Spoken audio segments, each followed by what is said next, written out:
Well, his dream was to prove to the world that if the right methods were followed, then any child could learn anything.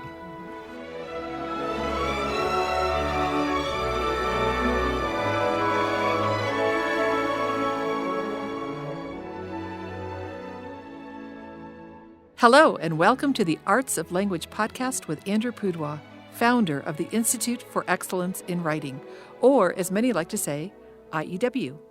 My name is Julie Walker, and I'm honored to serve Andrew and IEW as the Director of Marketing. Our goal is to equip teachers and teaching parents with methods and materials which will aid them in training their students to become confident and competent communicators and thinkers.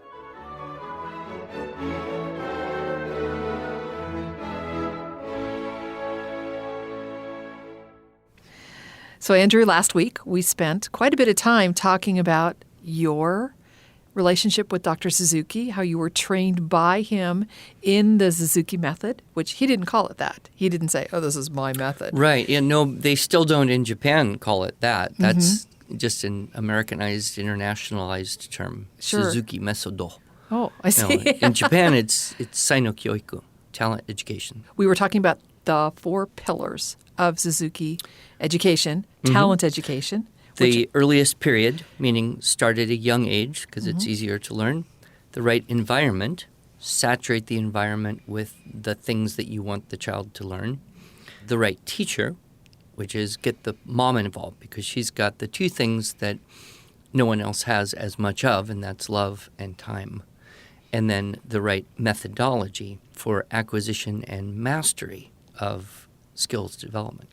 So we ended then saying that Dr. Suzuki's goal, his dream, wasn't just to be a music teacher, but to be an everything teacher. Well, his dream was to prove to the world that if the right methods were followed, then any child could learn anything. One thing I didn't mention that is of interest, and he writes about this in his first book, Nurtured by Love. One of his earliest child students of the violin was blind. And the father said, can you teach a blind boy to play the violin? And Suzuki said, I don't know, but I'll try. And to this day, I guess, I don't know, that was kind of a legendary breakthrough for him because that's when he realized, well, a blind child isn't going to read notes. Right. They're going to need to hear it. They're going to have to approach the thing in an entirely different way than a lot of people would have gone about when you have people who can see. I mean, you can't even look at your violin. You have to feel everything. And in fact, there were times when he would blindfold students so that they would get some of that experience of feeling it in a different way. It made me think about Maria Montessori because she started her work with what she affectionately called her little idiots. I mean, she got the outcasts, the kids who weren't smart enough to be in school. And yet she saw the potential. She created the right environment. She understood that every child can learn. And down the line, her, quote, little idiots were outperforming their peers in many ways. Right. So often we discover that in working with children who have handicaps or struggles in one way or another, we discover better ways of teaching things. Right. So Suzuki then developed that methodology, but he, as I said in the last episode, he was not planning or hoping or even imagining that there would, 50 years after he started his work, be hundreds of thousands of little children playing sophisticated violin repertoire all over the world. That wasn't his goal. His goal, much more significant, I think, was to demonstrate to the world that any child could learn anything. And he used violin and then other instruments as the method for that. But, when I was there, he was still young in that he was very active. He was sharp as a tack. He taught, like I said, 2 or more hours every day, 7 days a week while I was in school. The only time we didn't have group lesson is when he was traveling internationally to go teach, somewhere else. But he would often say things like, I will have to live to be 100 because people don't yet understand. The people were looking at it and saying, wow, violinists, wow, musicians, wow, isn't that great? Whereas what he wanted them to say is, wow, children, wow, learning, wow, an approach that works for everyone, isn't that great? And they weren't seeing that. And he was trying to. He had, as I mentioned, the Suzuki method, or what was called the Saino Kyoiku, talent education, ability development, the preschool, there right next to the school where we were. And so I spent a good number of hours going over and observing in that preschool environment, how were they trying to implement Suzuki method everything. Right. There were a few people who came while I was there that specifically came to observe and study the preschool and then go back and attempt to start Suzuki method preschools, daycares, schools. And these were kind of pioneers in that way. And there were other people that were very interested to say, okay, how do we apply the principles of talent education outside of this already obviously successful method of teaching violin, cello, piano, flute, guitar, harp. I think there's oboe. Of course. So last week, we were kind of going through your own timeline. You went to Japan for 3 years, learned from Dr. Suzuki, as you said. You went to observe some of these preschools. When you came back to the United States, you spent a couple years at the Glendoman. Yes. Actually, it was very interesting how that occurred. I happened to have a perfectly bilingual friend, a Japanese kid, but had grown up in America, and she was there. Very talented young lady. She did translation for Suzuki and for the Suzuki organization. And so she happened to have a copy of an interview between Glendoman and Shinichi Suzuki. And so I was fascinated with this, and I read it, and it was kind of like the heavens opened for me. It was like, this is what you will do. This is the next step in your life. You will go to Philadelphia, and you will work there. So completely just with no prior contact, I wrote to Glendoman, and I said, I don't know if you need a violin teacher at your school right now, but I read about you in this interview with Dr. Suzuki. I would like to come and teach at your school, and I'll be graduating from the Suzuki school here in Japan, September, whatever. Right. So, and this was before there was email or internet or web pages or anything. Are you that old? Yeah. I had got one of Glendoman's books, How to Multiply Your Baby's Intelligence, and I had read that and become fascinated. So I got a letter back from Glen's daughter, Janet, who is the director of the institutes, and she said, well, we don't necessarily need a violin teacher at the moment. We have 2, and that's enough. However, we're always interested in young people who are interested in what we do. We'll have a team in Tokyo in a few months, seeing families in Tokyo. And if you would like to come and meet us there, you are welcome to do so. So I was only familiar with the Better Baby side. I was only familiar with the how to multiply your baby's intelligence, the talent development, the accelerate the kid. I actually was not aware that the primary work of the Institutes for the Achievement of Human Potential was in teaching programs of treatment to families of brain-injured children. Everything from cerebral palsy to autism to Down syndrome to completely unable to, walk, talk, see, or hear. Extreme range. And when I arrived in that hotel in Tokyo, I was just blown away. I had never seen that many brain-injured children in one place. my Japanese by that time was good enough that I could pick up quite a lot of what was going on. In fact, they allowed me to help a little bit just translating not the clinical stuff, but some of the basic information things people were talking back and forth. They put me up in the hotel, and essentially by the end of that week, my whole vision of humanity, in a way, had been transformed. And I said, I don't care whether I teach violin or not. I've got to go there, and I've got to learn this and how it fits in. Then I graduated and went, and I planned to arrive in Philadelphia, and it was very fortuitous, just providential, for both of us that shortly after I arrived, just a few months, their main violin teacher for their younger students had to leave because her husband got transferred.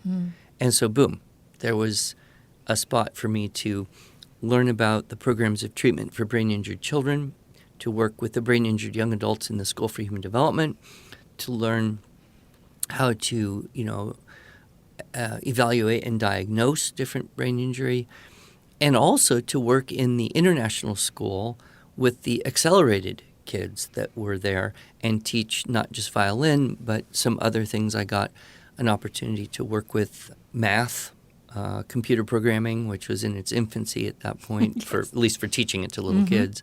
Shakespeare, a few things that I was, and it was an incredible 3 years there.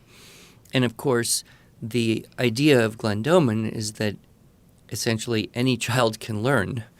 So it was basically Suzuki again.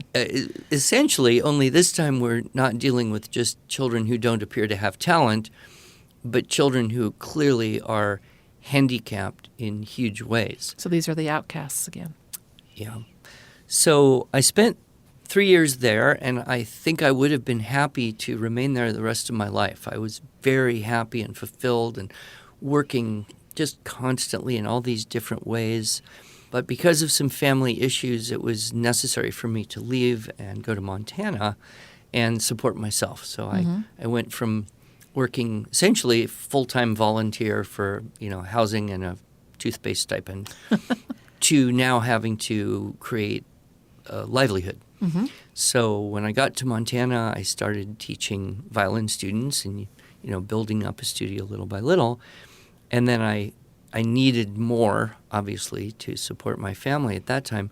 So we had a Bozeman talent education. It was a Suzuki method preschool, and my goal was to do Suzuki method everything. So we did kinder music, which is kind of a pre-instrumental type of movement, music and movement curriculum. And then the kids that were on the upper age range, 5 and 6, they played violin. And then I developed all sorts of things I thought were revolutionary, a Suzuki method reading program, a Suzuki method math program. I even brought in a yoga teacher and tried to coach her. This is how you would do Suzuki method yoga with children. My mother, who lived in Montana, had actually come to visit me in Japan and stayed there for, I think she was there 6 weeks studying with the piano curriculum. But she's a voice teacher. Actually, that's her primary degree is in voice.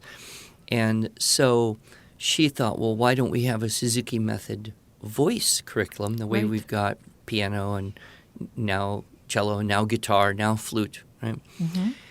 However, there were other people that had this idea, and they started kind of an international committee, but it never really worked out. And it was someone from Finland that finally convinced Suzuki to give her his blessing and let her use the trademark. And I don't believe anything ever came of that. Meanwhile, my mother had worked up this graded vocal repertoire and had done some recordings and put together rounds and 2-part harmony things and came up with 5 levels. But she couldn't call it Suzuki method because by that time, the trademark and all.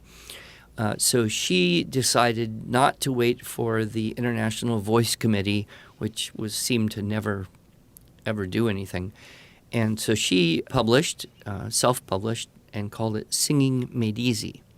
But that's essentially what it is. It's a Suzuki method for vocal development. She found that she was even more on the edge of what was accepted in the world of singing teachers, because the popular paradigm was, well, you wait until children's voice matures. Sure. You wait until, with the boys it changes, with the girls it matures.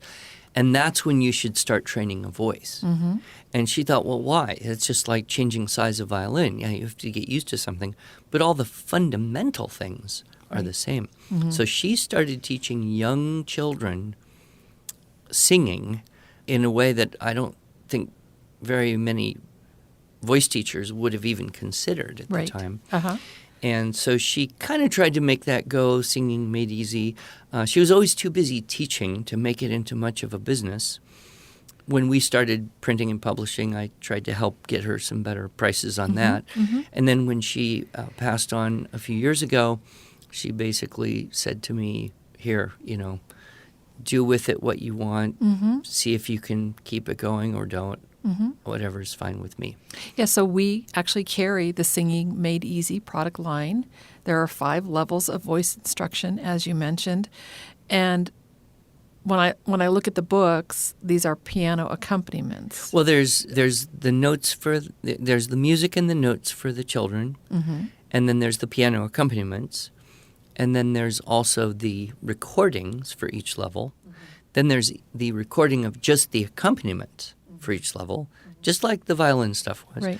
And then she has a coloring sheet, some coloring sheets for Right. each song, so that helps lock it in. And they're very well-chosen, beautiful little songs that she got and arranged. And, it would be, I think, tragic to see it kind of collapse. It's just to build it into something bigger would require more work and marketing and a little refinement on the graphics and that type of thing. Yes, we carry it as your mother designed it. It's the exact same look and presentation, but we have had several people on our staff who are musically inclined look at it and practice with it and find it quite delightful. So we do sell a number of these every year. People find it somehow on our website, Singing Made Easy. So we'll, of course, put a link to that in the show notes. But this is basically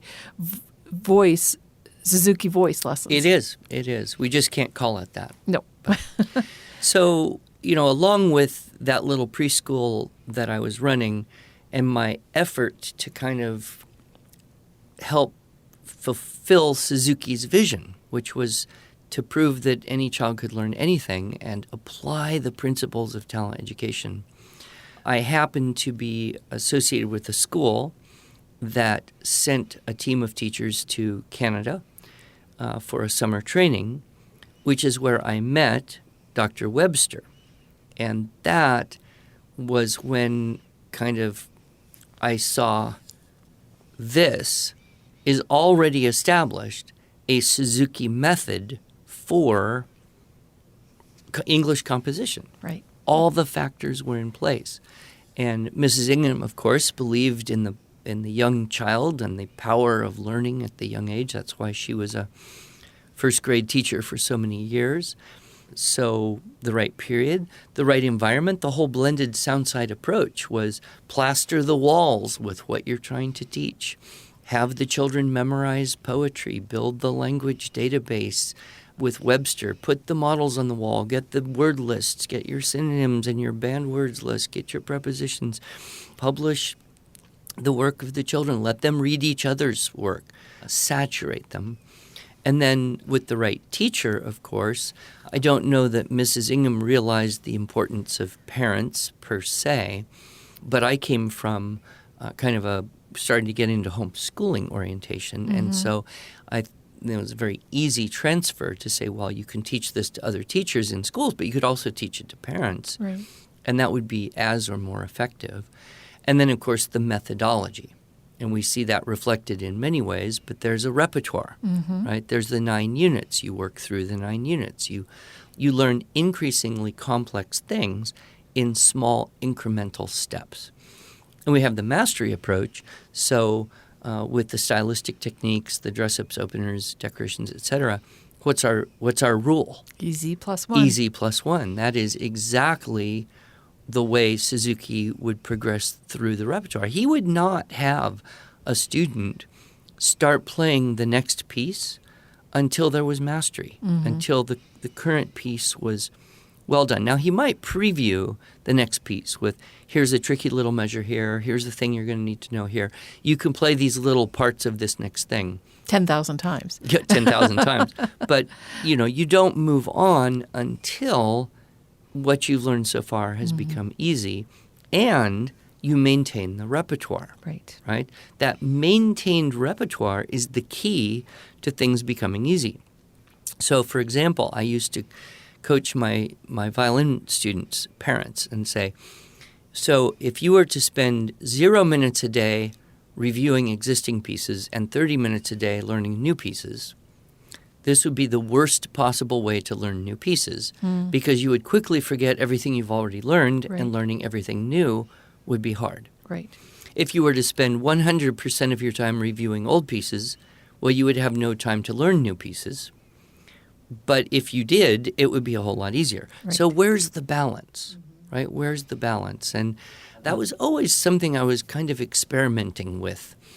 If you have a limited amount of time to practice, what percentage of it is best spent doing what you already can do and making it easier?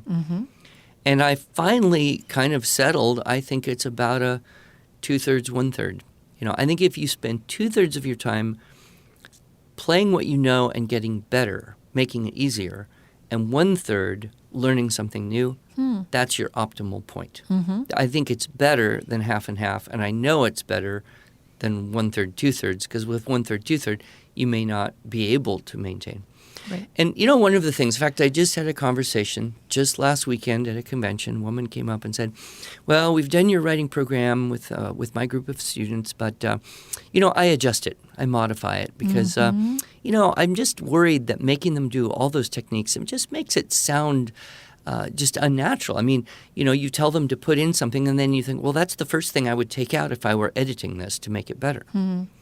So anyway, she wasn't mean-spirited or anything. Sure. And I worked with her a little bit and said, well, the goal isn't to have everything always sound perfectly, because if it was, you'd never pick up a violin at all, right? Right. If you always wanted everything to be beautiful, you'd never learn a new thing, right? If you wanted every technique to be perfect, well, you'd never learn a new technique because there's always going to be the imperfection. Right. And it's the process versus product. Exactly, the process versus product. But I know for a fact the teachers I've met who follow the guidelines as we've established them, introduce a dress-up, require it in every paragraph with very few or no exceptions, then add the next one, require both with very few or no exceptions, then add the next one, and always require everything you've taught in every paragraph. Well, what happens? Mastery. It becomes easier and easier and easier, and then they're less likely to do those things that sound bad, which you would want to strike out if you were editing the product so that it was good. Right. When you described what you just said right now, and basically what you discovered in Dr. Webster's structure and style syllabus so closely mirrors what Dr. Suzuki was establishing. Suzuki everything. Yeah. Suzuki writing. Yeah. I was making notes as you were telling your story, and both last week and this week, of some of the things that we are doing here at IEW that were mirrored in your story. For one thing, you watched other teachers, how they taught, so you could learn to be a better teacher. Well, we do that in our Models for Imitation. Part of our teacher training. Yeah, for our classroom teachers, our 5-day-a-week classroom teachers, they can have a product that we call Models for Imitation, where they're watching you, teaching a group of students so they can look at you and imitate you doing it, which is wonderful. To whatever degree they wish. Right. Yeah. And you made a comment about cheating, that if they listen to the music first rather than learning it before they actually heard it, that would be cheating. I think of your talk, The 4 Deadly Errors. Right. And withholding help. And we don't want to, we think that by helping our children too much, that's cheating. Right. And we don't want to do that. Yeah. But that's actually not true. And then you mentioned when your first violin experience, when you were doing the institutes, Some of the teachers taught with fidelity, some did not. Yes. And yet that is something that we've established at IEW is our accreditation program, so that when parents are looking for other teachers to teach their children writing, we've got a list on our website of teachers that we can say have gone through our teacher training and have demonstrated they know our materials. So that's the fidelity part. Let me see if there was one more thing. Well, the outcast thing. You mentioned Montessori and how she was able to work with these students and they performed actually better than their peers. And it made me think of the Berwyn study that we did in Illinois, where we had a group of kids in an ELL situation mainstreamed into a regular classroom, learned IEW, and outperformed their peers. So, and don't forget our linguistic development through poetry memorization. Oh, exactly. That's like a Suzuki method for poetry. Right. And that's not a terribly new idea because all the Suzuki students in Japan, all of them memorized haiku poems. Over 100 was part of the normal curriculum. So Right. Well, it's possible then to do Suzuki everything. You could either invent it all yourself like you did for your preschool, or perhaps use some of these ready-made materials that we have or that you can find in Suzuki-type music programs. Is that right? Uh-huh. So much great things that you've learned through your history. It's kind of fun to reminisce. Yes. I enjoyed reminiscing with you.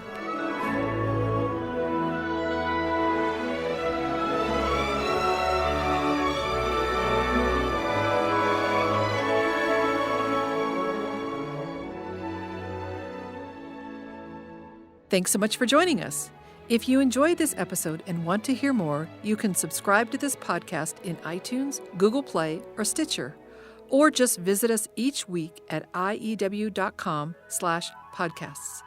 Until then, on behalf of Andrew Pudewa and the team at IEW, I thank you for the privilege of allowing us to partner with you on your journey toward better listening, speaking, reading, writing, and thinking.